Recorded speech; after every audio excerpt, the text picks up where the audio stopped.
Why should you choose Jazz Wealth as your retirement?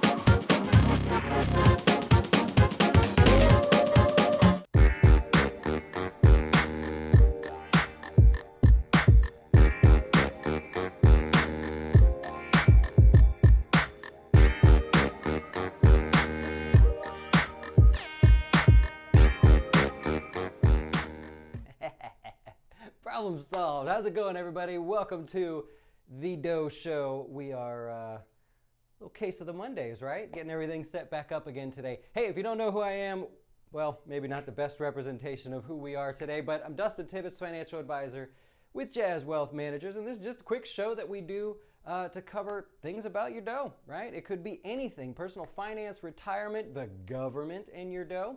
And we just try to keep you updated on some really interesting topics along the way.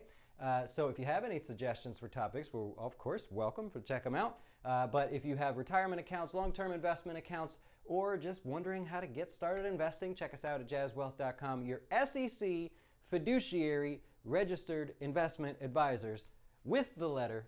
The letter fell. We got to get that in a frame or something. That's the letter from the SEC. We're very proud about that. Okay, also, what do you think about the wall? I'm ready for a refresh, right? I think it should be changed up a little bit, maybe improved upon a little bit. So we might play some games back there to sort of fix it up. I would take suggestions if you have any, but I'm thinking bigger and badder, right? Also, what's on the other side of the wall? What's over there? Who else is here, right? I get that question a lot. We're going to start exploring some ideas there. But anyways, we're not here to talk about us today. We're here to talk about you and the government. And then we're going to talk about the markets later on the closing beat, 5 o'clock. It's a show we do every day to update you on the markets. And today you could probably use an update on the markets if you happen to have seen what's happened there. Carnage, right? Real excitement. But we've been talking about it, and we'll continue to. Okay, the government and your dough. So the topic for today is how a divided government is actually good for you, right? I didn't want to actually post that, but if you go back in history, way back in history, when a government goes from being all one side or all other side to split, and there's a Republican in Congress, or a Republican in the White House, they tend to get a lot of stuff done as far as retirement and as far as investing. Everything else is basically just them sitting around arguing all day, but here's the deal. It's a win-win. And so if you go, I hate that the Republicans have this or that, or the Democrats took control, whatever, that put your political beliefs aside for a second. Let's talk about your retirement, your 401k, your IRAs. They all want to show that they're able to help the average American. And so it's a win-win. Democrats have always wanted to make it easier for the average American to invest. That's one of their platforms. Republicans always want you to invest in the stock market. They want the average investor to put money with zero regulation or less regulation into the stock market. So they both pretty much agree on what to do there. So there's actually two bills. I made my notes today. I spent the weekend making notes. I'm going to go through two bills in Congress today and some really, really cool things that I'm pretty excited about. The first one, if you want to look it up, is called the Retirement, Enhancement, and Savings Act of 2018, which will more than likely be changed to 2019 because, it's almost Thanksgiving and then they're not going to work or do anything. They don't really take over until January, so they might change the name of it. But here's the thing. Number one, they want to make it easier for employees to offer 401k plans. So right now, look, Jazz as a company, we've looked at doing that. We still may do that, where we could go to a company and say, we don't want you to open an IRA. We want you to start a 401k for your business and offer it to your employees, and we'll handle everything. It is a computational nightmare on our end, but thanks to our friends at Folio, they do offer that. And so we're exploring it. However, most employers that we've talked to in the local area go, it's too complicated, it's too expensive, and there's too many regulations for them as far as their employees. Well, this Retirement, Enhancement, and Savings Act of 2018, which is actually co-sponsored by, or it's sponsored by a Republican, co-sponsored by a Democrat, so they're already working together there. They want to make it easier for you guys to set up the employment plans, and they also want to credit small businesses for doing so. It's small, $500 credit for small businesses to start a 401k plan, and they want to give you more credit if you auto-enroll your employees. You know how in your 401k you say, I don't put in anything, but my company automatically puts in 1% or 2% or something like that? government wants to give a small business credit for doing that, okay?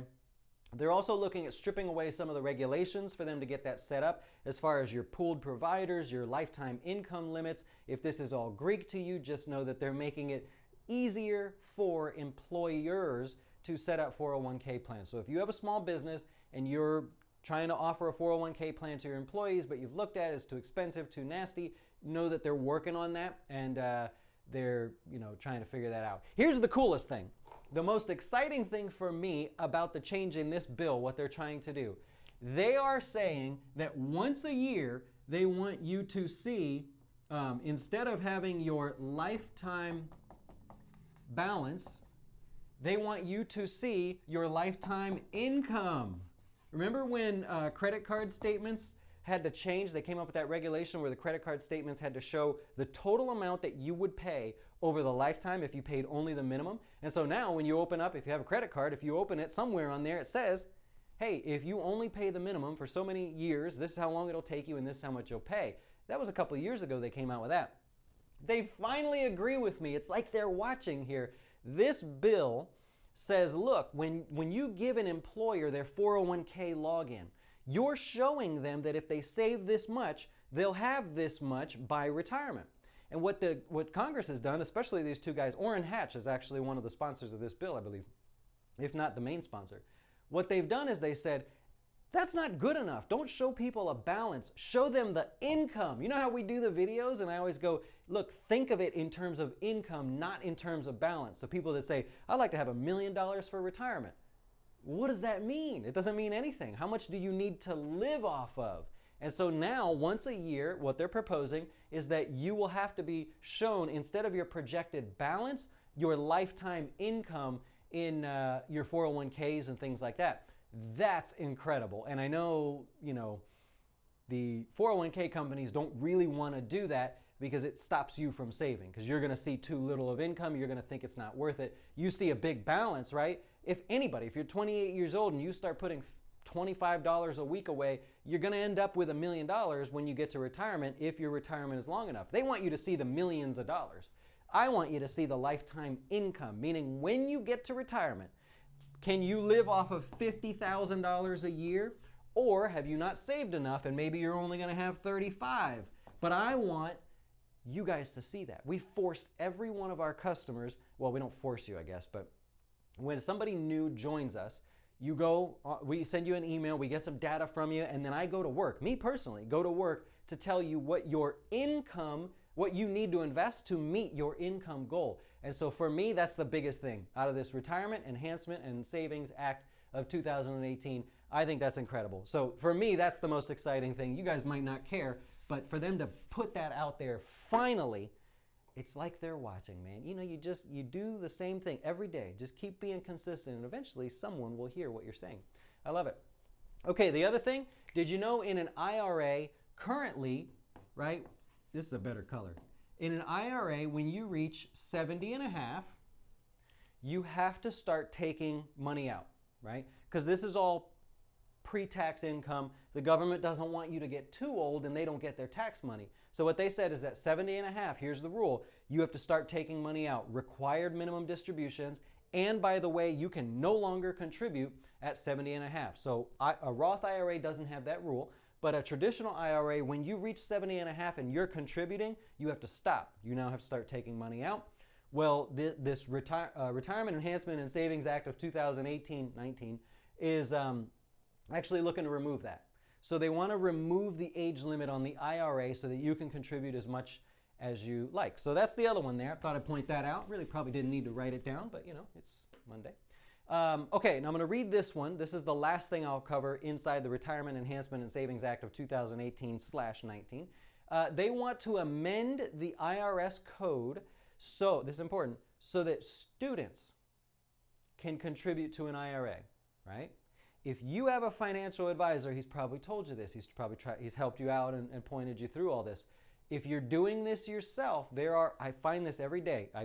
Today, full of calls, people that I have to call and talk to, they make the same mistake. You think that all income counts towards contributions in your IRA or your Roth IRA.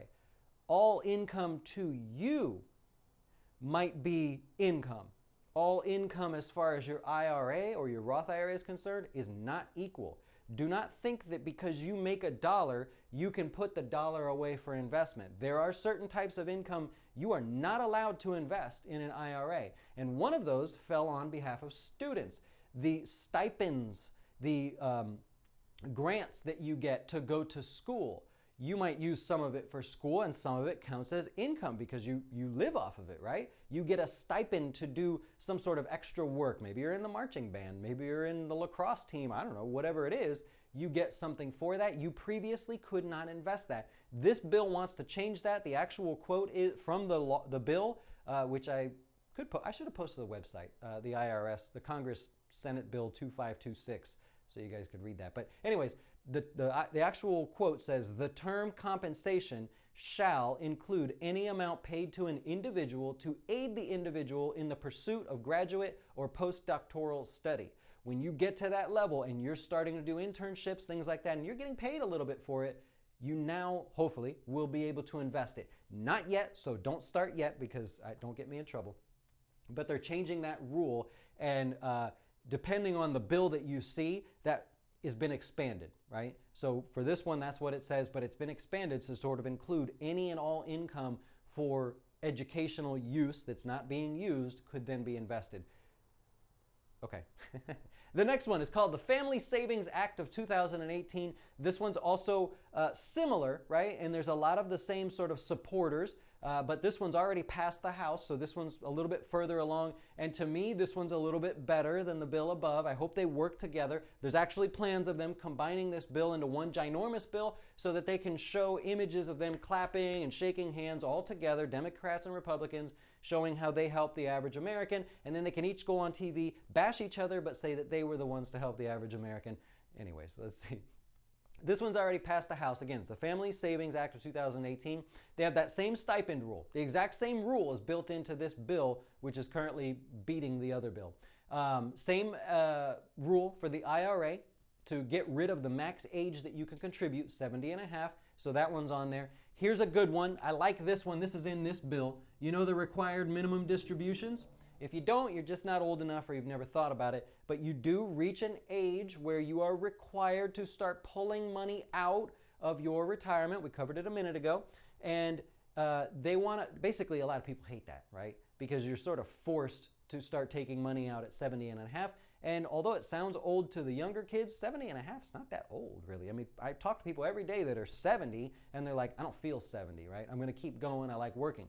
Anyways, this one has a rule that if you have less than $50,000 in your IRA at the end of the year, then you do not have to take out any RMDs. So they're basically saying, you know, get us some tax money. If you start with $100,000, you need to take your required minimum distributions. But once you get to under $50,000, we're essentially going to stop forcing you. I really like that. I think that's a good rule there because think about it. People that are getting towards the lower end of their retirement balance are generally much older in life, have higher costs, and they shouldn't be paying taxes, in my opinion. So that's that one for the Family Savings Act of 2018. And then the last one I'll cover, I know this is not the most exciting thing, but if it becomes the law, you know I'm going to talk about it a lot. The last one is $7,500 that you can withdraw from your IRA. Before I go there are certain reasons that you can take money out of your IRA and not pay the penalty, right? You could be a first-time home buyer, have certain medical expenses, college expenses, and basically when you pull the money out, you know how you normally pull your money out of an IRA and you get hit with a 10% penalty and the taxes? They're basically saying if you fit into this category, we'll waive the 10% penalty. Well, a new one that they want to come out with is you could take out up to $7,500 penalty-free from your IRA for childbirth, if you have a baby, if you adopt a baby, right? So you could say, we need help with this money, the adoption fee, we need help, we just had a baby and the missus wants to take some time off. And if it makes sense to you, they want to say, we'll waive that 10% penalty. You still owe the tax money, by the way, if it's in an IRA, but basically they're trying to add that one. I like that one. I think that's a good one as well. Although I wouldn't advise people to take money out, it would be nice that someone could say, we are going to start an IRA for the future of having a baby in 5 years or whatever it is. It's nice that they could have that option. The money can grow. They're not forced into the Roth IRA. They could also use a traditional IRA. Again, not the rule just yet, but if this actually passes, that could be a new rule. We'll talk about it there. And the final one for the Family Savings Act of 2018 is to expand the 529 plan to include not only college for your kid, but apprenticeship programs. You kind of saw that one coming, didn't you? Right? There's a big push out there to say, look, not every kid needs to go to college. You know why they're saying that, by the way? Is because people can't pay back their student loans. And the government doesn't want to get in the middle of it. So the first thing they're going to do is say, wait a minute, does everybody really need to go to college? Maybe some of you should go this way, some of you should go this way, and some of you should go to Harvard, right?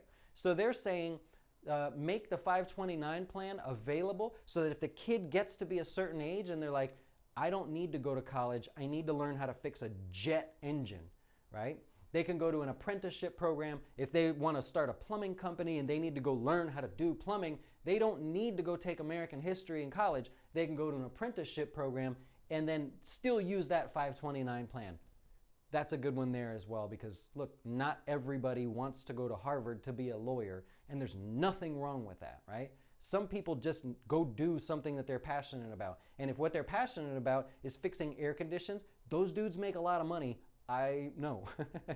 I work with people that do all kinds of different professions, and I'm always shocked when you think, like, way back in the day, someone would have been made fun of for going down a certain path. Now those guys are raking it in, their hands are dirty, you'd never guess that they're doing very, very well financially. So, moral of the story, you never make fun of somebody for their job. They could be one of those wealthy people. Anyways, those are the two bills working their way. I would expect to see them combine. Like I said, there's already talk of that, so it's not a guess on my part. Retirement Enhancement and Savings Act of 2018, if you want some toilet reading there, and Family Savings Act of 2018 is the other one. There's a lot of other stuff in there. Some things I don't actually understand, I'll be perfectly honest with you, that have to do with the Pension Benefit Guaranty Corporation. They're trying to fix that as well. I just don't see how this bill changes anything, so I didn't cover any of that stuff. But if you want to geek out about it, just know that it's in there as well. And that's all I have for you. So that's it. Really simple one to start off the week here on The Doe Show. If we helped you in some way, hit the subscribe button. If you think the wall should change as well, go ahead and agree with me and let me know in the comments below. We'll be back at 5 o'clock, of course, to do the closing beat with a very active stock market today. Everyone else is panicking that the market's falling today, but if you followed us from last week, you know that this is okay, right? Today is perfectly fine as long as it hasn't fallen anymore since I've started this show. So we'll cover that, of course, at 5 o'clock on the closing beat, top to bottom. You know we'll do it. All right, that's it. That's all I have for you. Enjoy the rest of your day. We'll see you later. Why should you choose Jazz Wealth as your retirement or long-term investing service? Our portfolios are managed by us, not some faceless mutual fund manager. Our private classes will teach you everything about investing and getting your dough straight. Best of all, our fiduciary standard means your best interest comes before ours.